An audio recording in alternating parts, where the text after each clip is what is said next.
Picture this.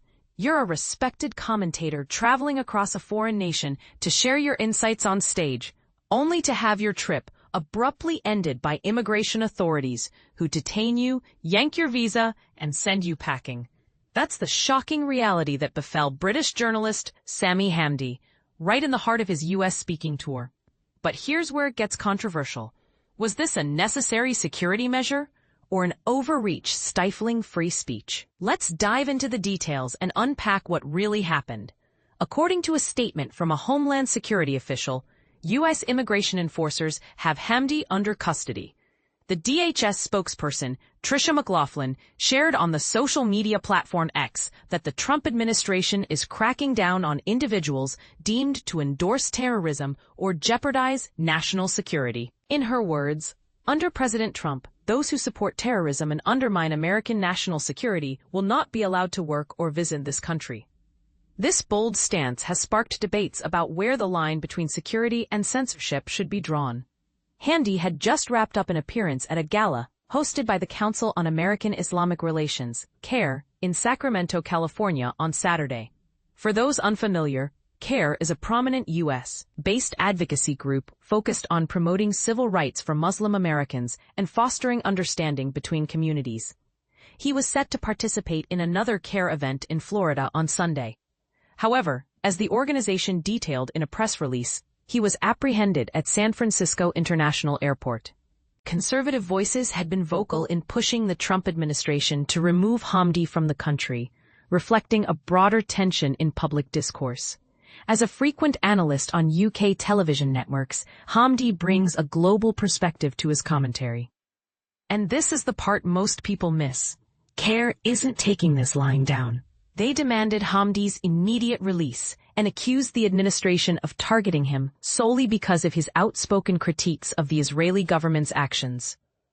Abducting a prominent British Muslim journalist and political commentator on a speaking tour in the United States because he dared to criticize the Israeli government's genocide is a blatant affront to free speech, they declared. CAIR's deputy director Edward Ahmed Mitchell emphasized that Hamdi has consistently refuted any allegations of backing Islamic extremists, and their legal team couldn't connect with him by Sunday evening. Adding fuel to the fire, conservative activist Laura Loomer publicly claimed responsibility for pushing for Hamdi's detention. This admission highlights the growing role of online influencers in shaping policy decisions, a trend that's both empowering and troubling for many observers.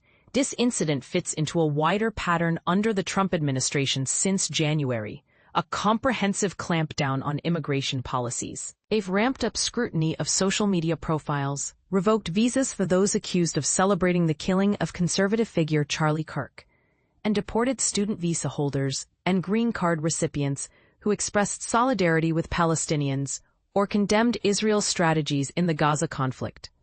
For context, the link you might have seen in reports points to ongoing coverage of the Israel-Hamas situation, illustrating how geopolitical events are intertwining with U.S. immigration enforcement.